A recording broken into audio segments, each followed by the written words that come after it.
Welcome back to Sophomore Intermediate's ACE Soccer Online Training Program. As you may already know, here you'll find some instructional videos on how to practice and improve some of your soccer skills. Here are some items you may need for the training.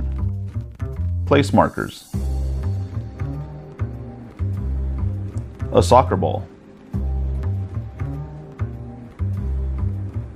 and water. You'll also need soccer cleats or athletic shoes, preferably without a flat sole. And if you don't have training cones, you can always use something else, such as an extra pair of shoes, some old balled up socks, or anything you might find lying around. In today's training video, we'll go over throw-ins. But as usual, let's start off with our warm-ups. Let's do some high knees.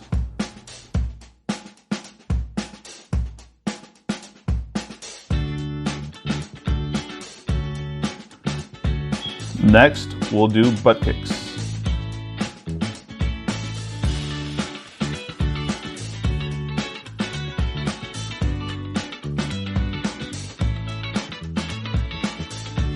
Up next is high kicks.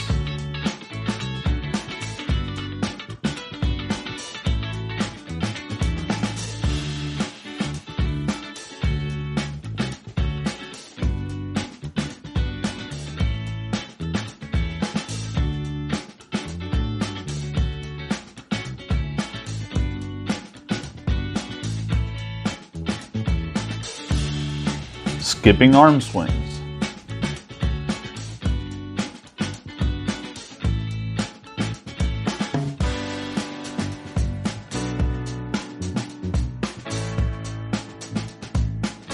And finally, our sprints.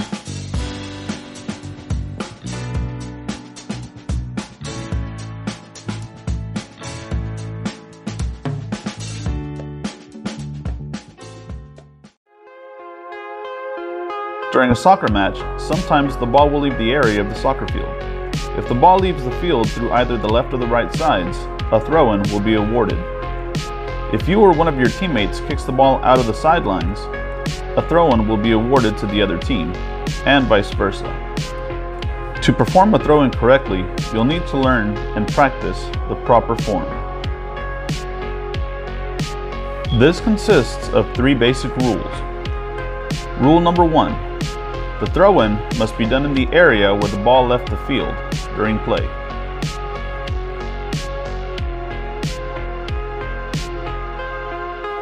Rule number 2.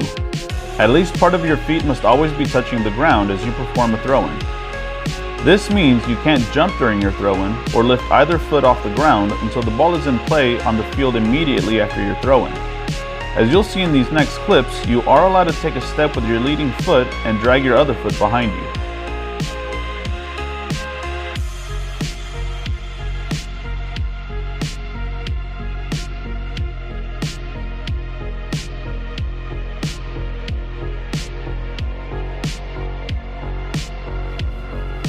Dragging your toes as you perform a throw-in is allowed because your feet are still in contact with the ground.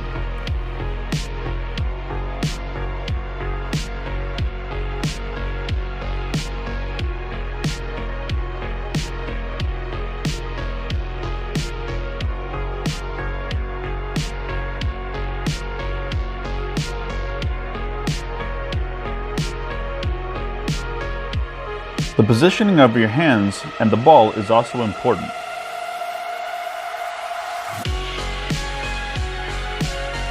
Rule number 3. The throw-in must start with both your hands as well as the ball from behind your head. The throw-in won't be allowed if you started just by holding the ball over or in front of your head. I find that the distance of your throw can depend on where you release the ball during your throw. If you release the ball too late, it'll probably end up bouncing a few feet in front of you.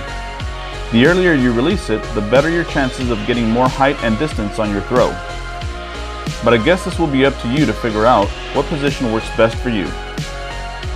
You can practice these with a partner or by throwing the ball against the wall, and also practice your reception by trying to control the ball with your feet as it bounces back to you. Well, that's all for this video, and thanks for watching. Don't forget to leave a comment, and stay tuned.